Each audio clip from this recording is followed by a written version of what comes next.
If you are a buyer's agent, a seller's agent, or a real estate investor, you're most likely gonna have to deal with buyers that are rude, that wanna change things at the last minute, and that are overall just an unpleasant person to work with. I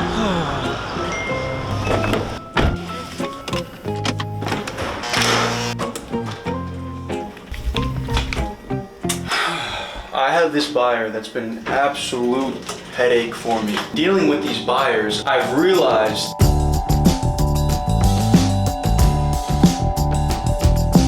you might be wondering, what's the smartest thing to do with clients like this? What is the smartest way to deal with them so that you can still get a deal closed and you don't cause too much of a headache for yourself? I've dealt with other buyers like this, and dealing with these buyers, I've realized that no matter what, you need to be on their side. They are your buyer. And if you're a seller's agent and you have a listing, you want to close the deal.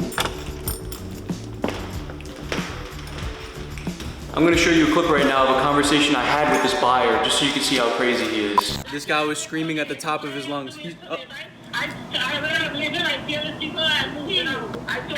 like, he's a big ass too. I told him that so much time. Why he doesn't want to close me, I don't know. Why he doesn't want to close me. And I've been dealing with this guy for the past couple days, disrespecting me through text all this time. I will deal with him one day. You know what time I told his man I need to close? I told him he already did that one. If you like this video so far, please drop a like. It helps me a lot with the algorithm. Also drop a comment below. What's your favorite color, blue or orange? Because that's gonna be the theme of my next thumbnail. So I'm doing the final walkthrough through FaceTime with this buyer. We already did one walkthrough and now we have to do a second one, which is why I told him the walkthrough needs to be just before the closing, but... Hey, just come to the shower. Okay, great, yeah. Do you want to quickly look through everything? Everything is okay? Everything looks good, yeah, and I put the outlet on there for you. The bathroom is good. Everything's good with the bathroom. The stuff what I put in the closet, those stuff, it's still there, those bags. So. Yeah, everything should be there. I'll take a look now, but I'll put the outlet there for you. Thank you. Just make sure everything's here. Yep, all still there. Okay, thank you. But yeah, everything looks good. Everything's exactly how we left it last time. And I just put that outlet on there for you, and we're looking good. Kitchen is okay? Yep, everything's perfect. All this is good. Ready to go. Gas is working. Yeah, okay then, thank you. So, we'll talk to you later. All right, sounds good. Good luck on the closing. I'm gonna be the one to give you the keys, okay? I'm gonna actually set up a lockbox here in the front so that whenever you're ready to get the keys, it'll be right in the lockbox, okay? I can't get it today? You can get it today. I'll give you the code before you go there. Okay, thanks. All right, no problem. What time do you plan to come here? I don't know what I'm gonna finish. All right, no worries. You can go anytime, okay? Okay then, thank you. All right, no problem. All right, bye-bye. Okay, bye. So he's purchasing this apartment. He wanted so many things to get changed after he'd already put a deposit down. He saw the unit, he said he wants to move forward. He already did the entire walkthrough and everything that you're supposed to do in the beginning, and it's an as-is contract, right? The property comes as is. You're not supposed to ask for changes after you already put a deposit down, okay? He asked to install a microwave. He asked to install a dishwasher. He asked for so many different things. Craziest part about it is that we saved him $30,000 by negotiating for him. But this is what's gonna happen. You're gonna have buyers that are just ungrateful, people who don't understand how much you're bending over backwards for them, and they're gonna push you, and sometimes you're gonna think, is this deal even worth it? Should I just let this money go? Should I let this deal go? Some cases, maybe yes. So, 3 things that you can do. First thing that you can do, get somebody else involved, okay? You're working with this buyer, you wanna close the deal, you don't wanna be the bad guy. So, always situate yourself with people like this to where they're under the impression that you have a partner working with you on this deal.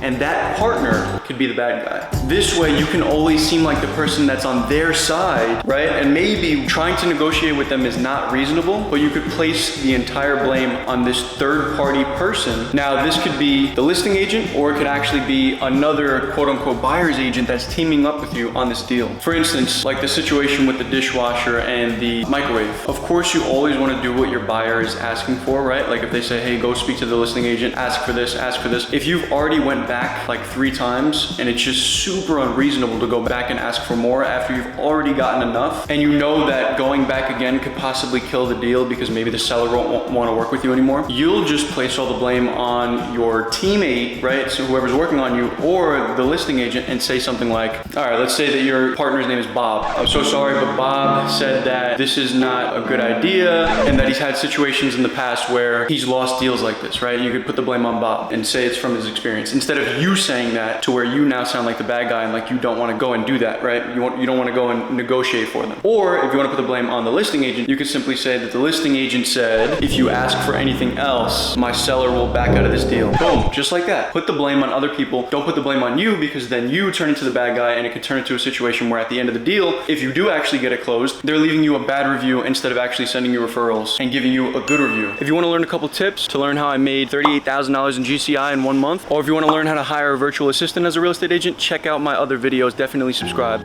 It is so freaking hot in this apartment. I'm sweating like a maniac right now. The whole time I'm sitting here sweating, this thing doesn't fit the flathead screw, right? I go back to my car, I see if I have one in the car, and then I come back and realize that this freaking thing pulls out, and there's a smaller one on the other side. Ridiculous. Thank God though, because I would have had to go to like a hardware store or something. All right, so here's an example of one of the things that you're gonna have to deal with when you have a crazy buyer that you like need to really like please, you know what I mean? The apartment comes as is. He's been complaining about this outlet cover for like 2 months now. We already asked for a lot of things from the seller and the seller's agent, and they got a contractor, they came in, they fixed things. For some strange reason, they didn't touch this, right? So I said to him, once we did the walkthrough, I said, look, I'll buy the outlet cover and I'll put it on myself. And this is what I'm doing right now. This leads to my second tip. I mean, whatever they say, you know, whatever they complain about that you can do, just do it. I told them, look, you want a microwave, I'll freaking pay for a microwave out of the commission, no big deal. Things like that, it's gonna help you show that you're on their side, so it'll help out later on when they wanna continue to negotiate like crazy things. They'll say, this guy's vouching for me, I trust this guy. Never do you wanna seem like you're against them, right? And this here is a prime example of like, hey, look, I wanna get this deal done, I wanna make sure you get into this place on time, I don't wanna waste any more of your time. I will get the outlet cover and do it for you. If you're a buyer's agent, or even if you're a listing agent representing the seller, you need to position yourself in a way with the listing agent or the seller that you are not the person making these requests. And sometimes you need to make it very apparent that you're just the middleman. You kind of want to play both sides, right? So when you're talking to the listing agent, you're making all these crazy requests. You'll only do this if you're going back and forth and you know that you have to ask for a certain thing because, you know, let's say you are going above and beyond for your buyer and pretty much asking everything that they ask you to ask for. You need to say, hey, you know, I know that we've asked a lot. I appreciate everything that you've done and helped us with this negotiating process. My buyer is begging me to ask for this one last thing. My buyer is begging me to please ask for this. Whatever you can do, let me know. I'm very thankful. Always seem like you're on their side and you're very thankful. Being on the listing agent side and the seller side is gonna help you so much when it comes to deals like this. Certain buyers, it just takes a lot of self-control.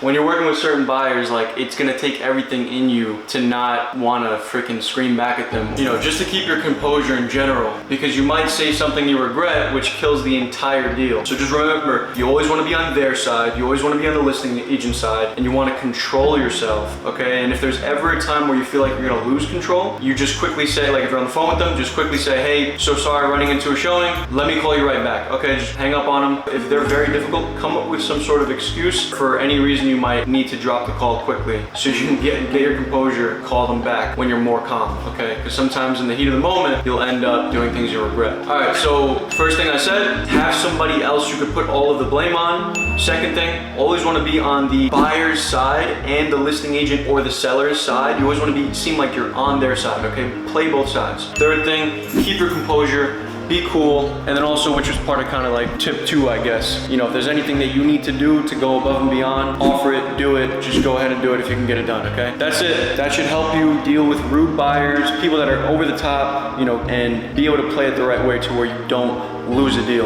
Last tip, if the deal ends up going to absolute shit, you know, but the deal gets closed, but the relationship is absolutely ruined, you never want to see them again, get yourself a lockbox, 17 bucks on Amazon.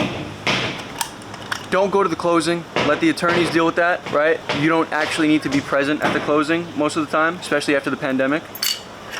And then when you set up this lockbox, give them the code, let them get the keys themselves, and you never have to see them again. But you know, for me, I wouldn't say we have a bad relationship. I feel like I did a lot of things right with this deal, so I am gonna see him again. But I just wanted to be able to set up this lockbox so that he can go at any time he wants. And here we have it. Did everything go well with the closing? Yes, everything went well. Thank you for everything you've done, and I really appreciate it. I got the key. Boom. See you in the next video. This is Forest Hills, Queens. How beautiful these houses are. Lots of trees. This is not stuff you normally see in New York, you know, in New York City. When you think of New York City, you just think of these huge buildings, but there's areas like this. The price you would pay for a condo in Manhattan, you get a nice big house.